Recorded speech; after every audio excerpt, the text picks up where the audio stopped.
Assalamualaikum warahmatullahi wabarakatuh. Halo teman-teman, perkenalkan nama saya Muhammad Fahri Ilham. Teman-teman bisa panggil Fahri. Di video kali ini kita akan bahas sesuatu yang mungkin teman-teman sering banget pakai, bahkan mungkin setiap hari tanpa sadar, yaitu mungkin GoPay. Coba deh teman-teman ingat terakhir kali kapan sih pakai Gojek, misalnya buat mesen ojek, lalu buat mesen makanan atau GoFood, atau belanja di Tokopedia, atau mungkin teman-teman gosen barang ke rumah yang lain. Nah, kalau teman-teman misalnya pakai GoPay, itu teman-teman udah bisa dibilang sebagai bagian dari revolusi cashless society di Indonesia. Nah, GoPay ini bukan sekedar dompet digital aja loh teman-teman, tapi juga bagian dari ekosistem fintech yang terbesar banget di Indonesia. Jadi video kali ini kita mungkin akan bongkar kayak gimana sih sejarahnya GoPay, lalu fitur utamanya apa aja, terus cara kerjanya bagaimana, lalu kelebihan dan kekurangannya apa ya, lalu analisis dampak buat kita sebagai masyarakat atau user, lalu sampai prediksi masa depan fintech ini di Indonesia melalui GoPay. Nah, oke, mungkin teman-teman udah siap, langsung aja kita mulai. GoPay diluncurkan sekitar tahun 2016 oleh Gojek, aplikasi karya anak bangsa yang awalnya tuh hanya fokus di transportasi online aja. Waktu itu tuh orang Indonesia masih sangat bergantung teman-teman sama uang tunai.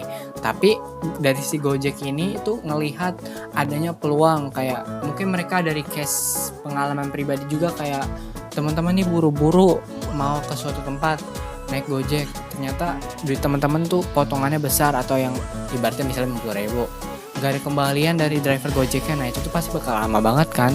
Jadi teman-teman kalau misalnya pakai GoPay ini bisa dilakukan di aplikasinya langsung dan praktis banget.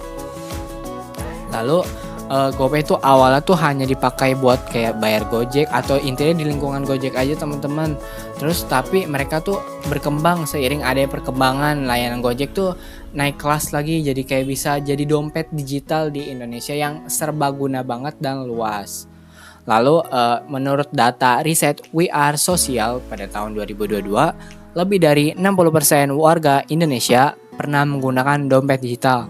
Nah, GoPay ini tuh salah satu yang terbesar bersaing dengan aplikasi lainnya. Bersaingan ketat banget teman-teman, kayak sama GoPay, Dana, OVO, lalu ShopeePay. Nah, yang bikin GoPay cepat diterima itu karena strategi promosi itu agresif banget teman-teman. Kayak ada cashback, voucher, dan diskonnya besar-besaran. Bayangin kayak teman-teman tuh pakai diskon atau cashback itu pasti untung banget, karena dari pengalaman pribadi saya pernah banget beli makanan seharga 80.000. Nah, itu tuh cuma karena dapat diskon cuma ada 20.000, cuma bayar 20.000 aja teman-teman. Itu tuh udah include sama biaya pengirimannya. Jadi itu menurut saya enak banget teman-teman. Lebih hemat juga, kita juga bisa makan enak dari adanya promo di GoPay ini yang agresif banget. Apalagi anak kos ini pasti sering banget ngincer yang namanya diskon atau promo-promo yang menguntungkan buat kita lah. Jadi teman-teman nggak bakal rugi kalau misalnya teman-teman pakai GoPay, karena promonya tuh bagus banget dan sesuai dengan preferensi kita pribadi, karena mungkin dari data-datanya juga mereka mengolah dengan baik. Oke, mungkin lanjut ke mereka tuh lalu munculnya dengan muncul yang namanya itu KRIS atau Quick Response Code Indonesian Standard dari BI atau Bank Indonesia pada tahun 2019. Nah, ini tuh jadi game changer banget ya teman-teman, karena GoPay yang tadinya hanya bisa dipakai di ekosistem Gojek kayak cuma itu aja, sekarang tuh bisa dipakai di jutaan merchant di seluruh Indonesia. Jadi teman-teman beli warteg kalau mereka ada pasti bakal bisa, beli es teh pinggir jalan kalau mereka ada pasti juga bisa teman-teman. Jadi enak banget teman-teman, tinggal scan atau ketik nomor mereka aja udah bisa langsung bayar. Jadi gak usah ribet-ribet lah, kalau pakai cash itu pasti ribet banget, apalagi kalau ada kembalian gitu menurut saya riwah banget. Oke, mungkin lanjut ke cara kerja sistem pembayarannya di GoPay ini. Oke, mungkin sekarang mari kita lihat dulu secara teknis gimana sih GoPay ini bekerja. Pertama, isi saldo atau top up. Teman-teman bisa lewat ATM atau mobile banking atau internet banking, atau mungkin teman-teman misalnya kondisinya nggak bisa ke bank, nggak bisa ke Indomaret atau Alfamart atau toko penyedia top up gitu. Nah, teman-teman juga bisa nih top up di driver Gojek langsung. ini tuh menurut saya penting karena nggak semua orang punya rekening bank dan nggak punya momen yang tepat untuk top up di mungkin di bank lain atau mungkin minta transfer. Nah, dengan adanya mungkin bisa top up di driver ini jadi lebih ibaratnya gimana ya, elastis, efektif juga, dan menurut saya efisien teman-teman. Jadi nggak usah ribet-ribet kemana lagi lah, intinya gampang banget menurut saya. Lalu di sini ada transaksi pembayaran. Kalau di aplikasi Gojek itu teman-teman cukup aja pilih GoPay karena mereka tuh satu kesatuan teman-teman, jadi kayak terafiliasi gitu teman-teman. Lalu kalau misalnya teman-teman lanjut belanja di merchant offline, teman-teman tinggal scan aja ya, scan kris, lalu masukin nominal, klik bayar, dan selesai. Mudah banget ya. Lalu lanjut ada sistem keamanan. Nah, mungkin teman-teman mikir ini tuh daftarnya gampang banget ya, terus sistem keamanannya gimana? Nah, ini tuh santai aja teman-teman, karena sistem keamanan tuh udah aman untuk kita sebagai usernya. Kayak GoPay tuh pakai fitur yang namanya PIN transaksi, lalu ada OTP via SMS, lalu dengan enkripsi datanya yang aman. Jadi kalau misalnya teman-teman HP-nya hilang pun teman-teman saldonya nggak usah khawatir bakal diambil, karena teman-teman bisa akses dari HP lain. Misalnya teman-teman HP hilang, teman-teman bisa nih pakai HP lain atau minjem ke seseorang buat akses atau mungkin menghubungin customer service. Teman-teman bisa ketik permasalahannya, lalu masukin syarat-syarat dan data-data yang diperluin. Asalkan teman-teman ingat dan benar, itu bakal dibantuin oleh pihak Gojek kalau teman-teman. Jadi teman-teman santai aja, nggak bakal yang namanya merasa kayak aduh nggak bakal dibantuin ya. Jadi teman-teman aman kalau teman-teman lengkap banget datanya dan teman-teman tahu. Lalu lanjut ke sistem integrasi layanannya. Mungkin GoPay itu terhubung dengan yang namanya Tokopedia, Google Pay, App Store, layanan tagihan, listrik, token, dan lain-lain. Karena GoPay ini luas banget teman-teman. Dilanjut dengan promo juga. Dari pembayaran digital juga ada yang namanya GoPay Later. Jadi GoPay Later tuh kayak teman-teman belanja dulu,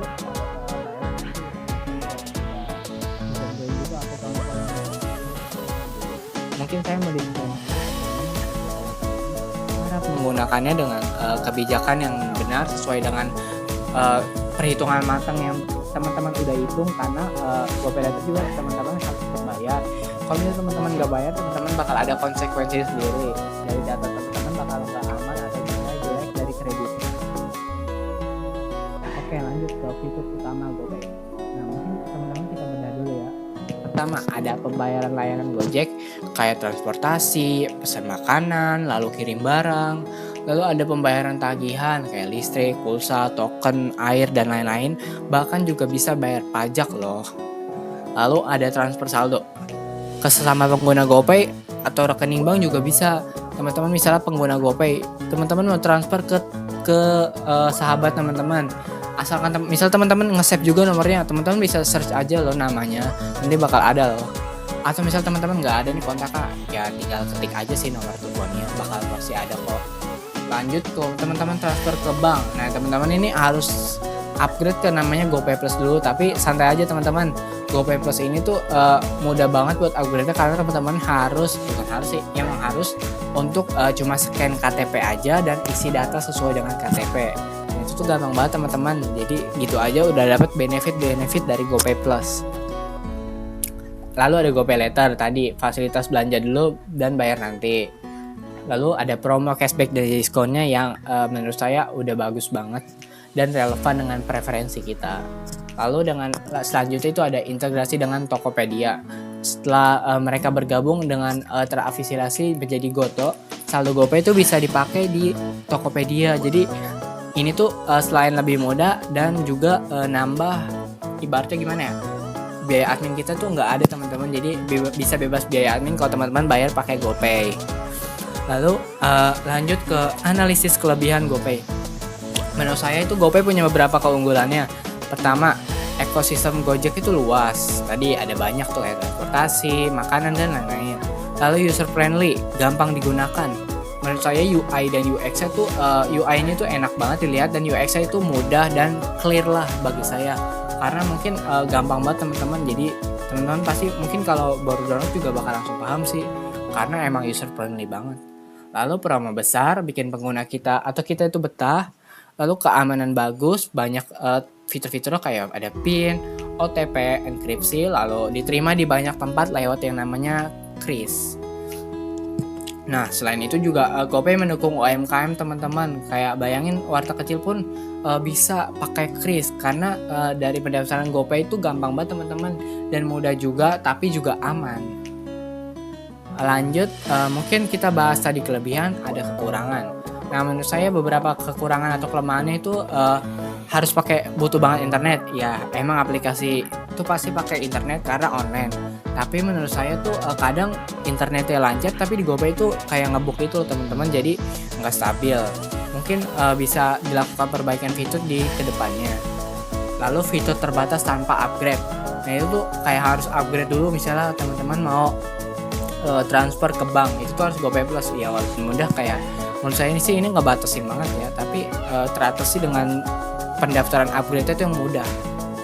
Lalu persaingan ketat. Tadi saya udah mention di data riset itu karena persaingannya tuh banyak, kayak ada Dana, ShopeePay, dan kayak mereka tuh punya kelebihan yang gak ada di GoPay. Jadi kadang tuh bikin pengguna GoPay itu pengen pindah. Lalu ada gangguan teknis, kayak kadang tuh error banget kalau banyak yang make atau akses secara bersamaan. Lalu saya mau ngebandingin dengan dompet digital lain. Pertama, OVO. OVO tuh unggul di Grab dan merchant besar. Lalu Dana unggul di transfer bank yang antar banknya itu gratis teman-teman. Jadi teman-teman kalau pakai Dana itu gratis biaya adminnya. Lalu ada ShopeePay. Ini tuh unggul di e-commerce Shopee. Kayak teman-teman pasti tahu lah yang namanya Shopee. Super apps yang kayak fiturnya tuh banyak banget.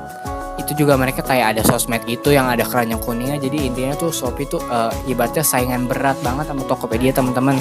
Jadi teman-teman juga bisa pakai ShopeePay di Shopee. Lalu lanjut GoPay. GoPay itu unggul di ekosistem Gojek dan Tokopedia-nya karena mereka tuh satu afiliasi banget gitu teman-teman. Kayak satu kesatuan lah ibaratnya karena udah gabung. Jadi dari kesimpulan itu mereka tuh punya kelebihan dan kekurangannya masing-masing. Dari mereka tuh bersaing secara sehat gitu karena mereka juga punya fitur-fitur yang mau unggulin mereka masing-masing teman-teman. Intinya saling lengkap lah. Lanjut ke regulasi dan keamanan. GoPay itu diatur oleh BI atau Bank Indonesia dan OJK atau Otoritas Jasa Keuangan. Nah itu mereka tuh kayak harus banget punya lisensi resmi dan makanya disebut aplikasi legal. Lalu mereka tuh wajib banget menjaga saldo kita sebagai pengguna teman-teman. Jadi kayak kita tuh aman dan bisa dibantu juga. Lalu menerapkan yang namanya Know Your Customer atau KYC untuk kita upgrade. Nah itu tuh upgrade-nya ke GoPay Plus aja sih. Jadi kayak teman-teman kalau udah upgrade tuh bakal lebih diketahui oleh pihak GoPay itu tentang kita sendiri. Kayak preferensi itu pasti bakal lebih relate sama kita. Lalu lanjut mungkin ke dampak GoPay terhadap masyarakat atau kita. Dampaknya itu pertama pasti besar banget. Kayak pertama itu mendorong cashless society. Jadi nggak terbatas sama cash aja, kita juga bisa pakai digital loh di era sekarang. Mungkin udah banyak banget ya, udah lebih dari banyak digital dibandingkan cash.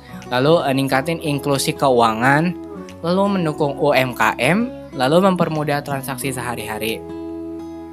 Nah lanjut kayak contoh nyata itu mungkin pedagang kaki lima tuh kayak mungkin ST, mungkin teman-teman beli ST di pinggir jalan. Nah itu tuh ada loh teman-teman yang bisa pakai GoPay atau scan kris gitu, jadi enak banget teman-teman bagi saya. Bayangin teman-teman gak ada receh mau beli es yang ibaratnya murah gitu. Nah pakai GoPay ini atau kris ini bisa loh kalau mereka udah bergabung atau terafiliasi. Oke, mungkin lanjut ke prediksi masa depan.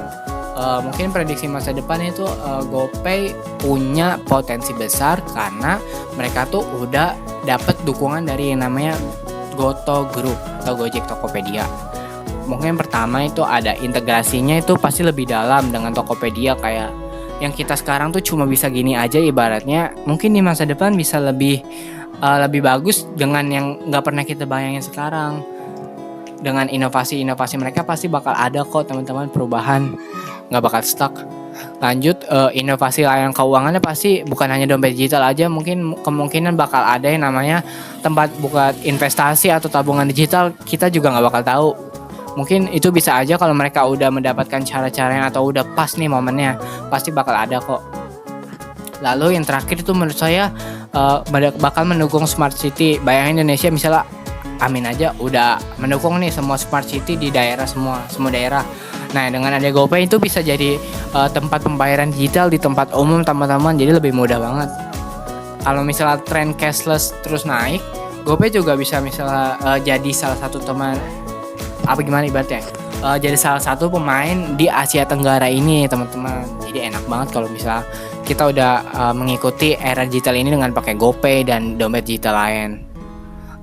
Oke, mungkin kita masuk ke akhir, itu penutup. Jadi teman-teman, itulah pembahasan lengkap kita tentang GoPay, dari sejarah, cara kerja, fitur, analisis, kekurangan, kelebihan, dan sampai dampaknya buat kita. Oke, kesimpulannya mungkin GoPay itu bukan cuma dompet digital aja, tapi bagian penting dari kehidupan kita sehari-hari dan menjadi bagian dari transformasi digital di Indonesia. Nah, teman-teman juga kalau misalnya pakai dompet digital, teman-teman juga udah membantu berkontribusi untuk kita nih berkembang, bertransformasi. Intinya teman-teman gak akan rugi kalau teman-teman mengikuti perkembangan ini. Salah satunya adalah dengan menggunakan GoPay. Oke, mungkin terima kasih buat teman-teman yang udah menonton video ini. Semoga video ini bisa membantu menambah pengetahuan kita. Kurang lebihnya mohon maaf jika ada. Wassalamualaikum warahmatullahi wabarakatuh. Terima kasih teman-teman.